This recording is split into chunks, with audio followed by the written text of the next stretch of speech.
So I'm doing this response because I think it would be cool to do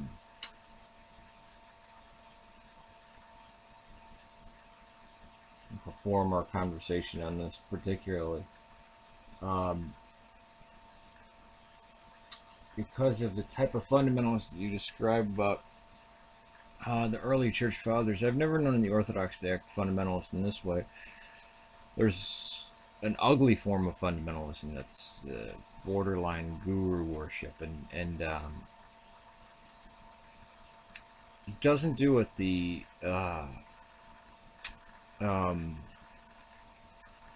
Protestants do with like trying to take science within the text, because I've never seen the fundamentalists of, or what might get, and plus there's no fundamentalists in Orthodoxy. These are people who are not part of the church. These are the we call true Orthodoxy, or I call the Taliban Orthodoxy.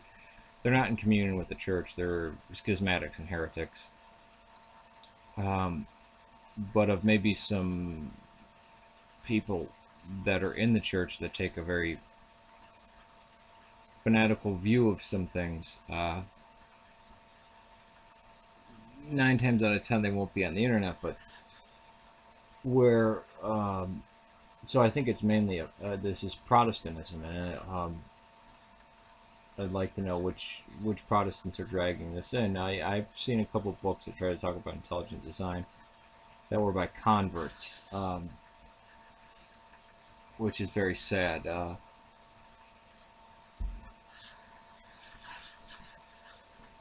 But if you know anybody who, because I know you said you don't personally know them, but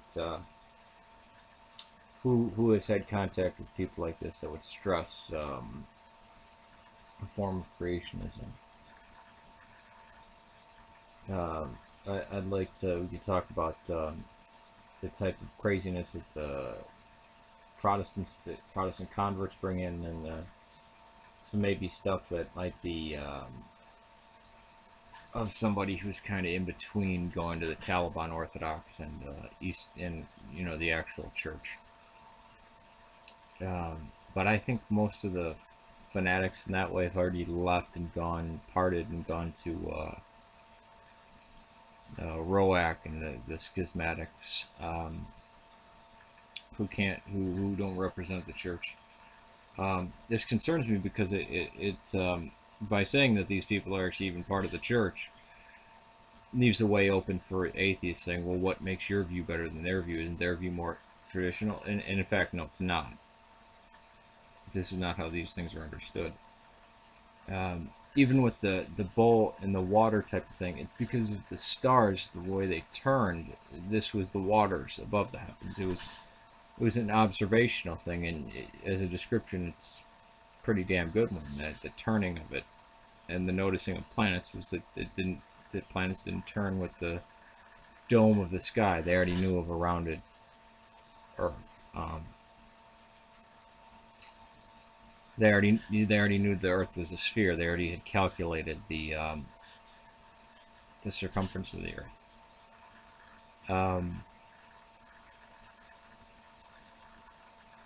So it might throw people off of Basil talking about the dome. Another great quote from, I don't know if you got it in your book, but he talks about taking things to abstraction is a very Jewish thing, and taking things super literally. So he's a great counterweight. Basil the Great is Basil of Caesarea. Basil the Great is a great. I always use his quotes to just crack any type of fundamentalist literalism.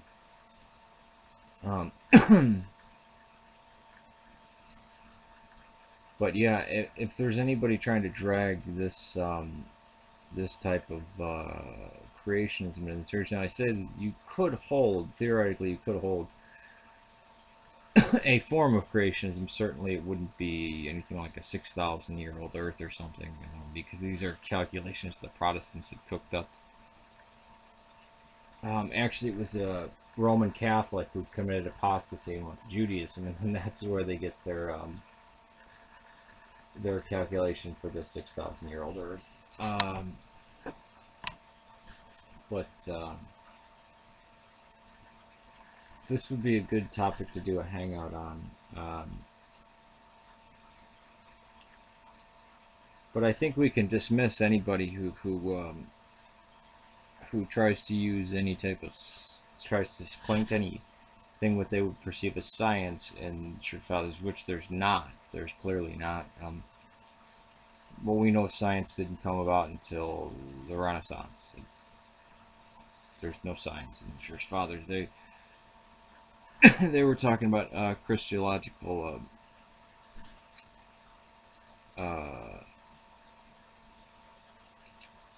Christology. Even when it comes to things like images in church, we see Epiphanius. I mean, we can disagree with them. There's no the consensus of the church fathers doesn't mean anything. It's actually the consensus of the church. Church fathers are going to be wrong on some things, Traducianism, various things.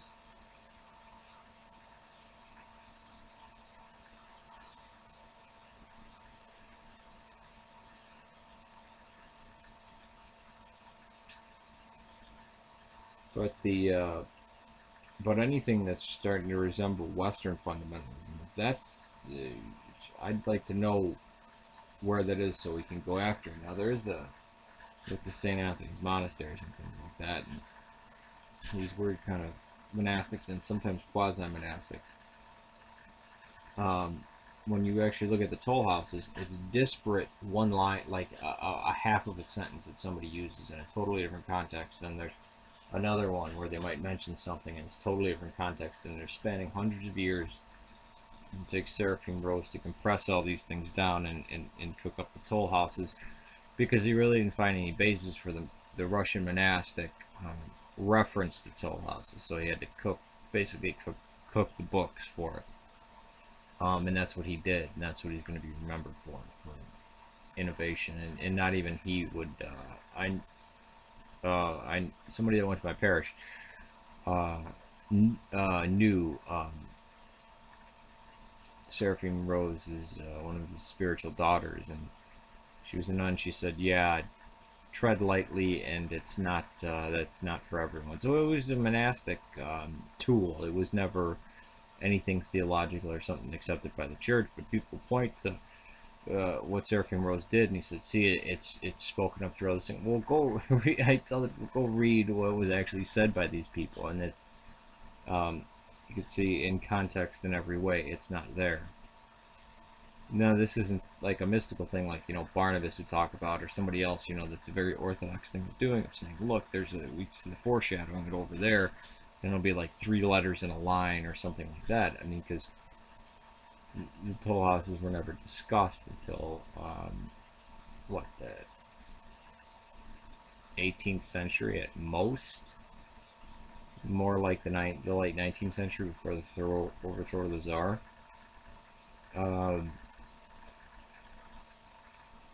But yeah, any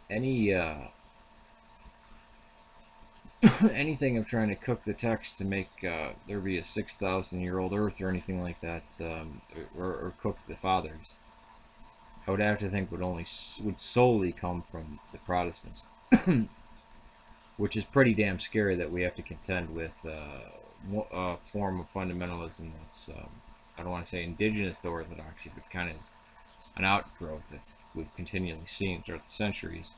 And then this new Protestant form, because now we're contending against 2 of them, which then we kind of all have to become miniature Basil the Greats on that fact.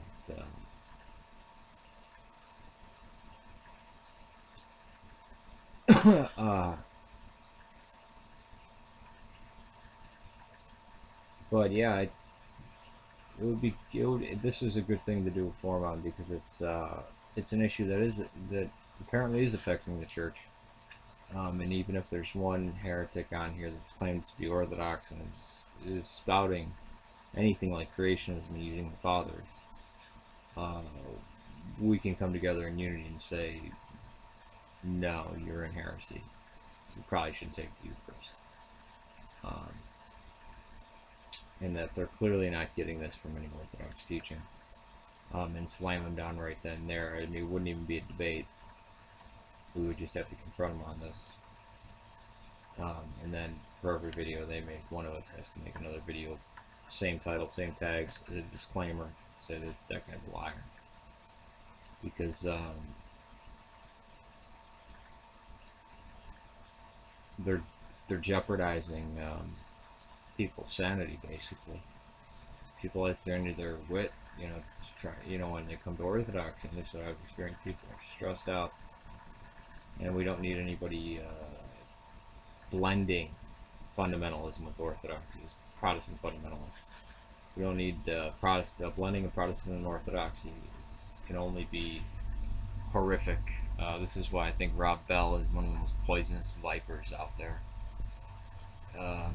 See somebody like Jimmy Swaggart, you know they're a liar. But people like Rob Bell, who use things like apostasis and theosis, that's better he die than ever say another Orthodoxy logical term.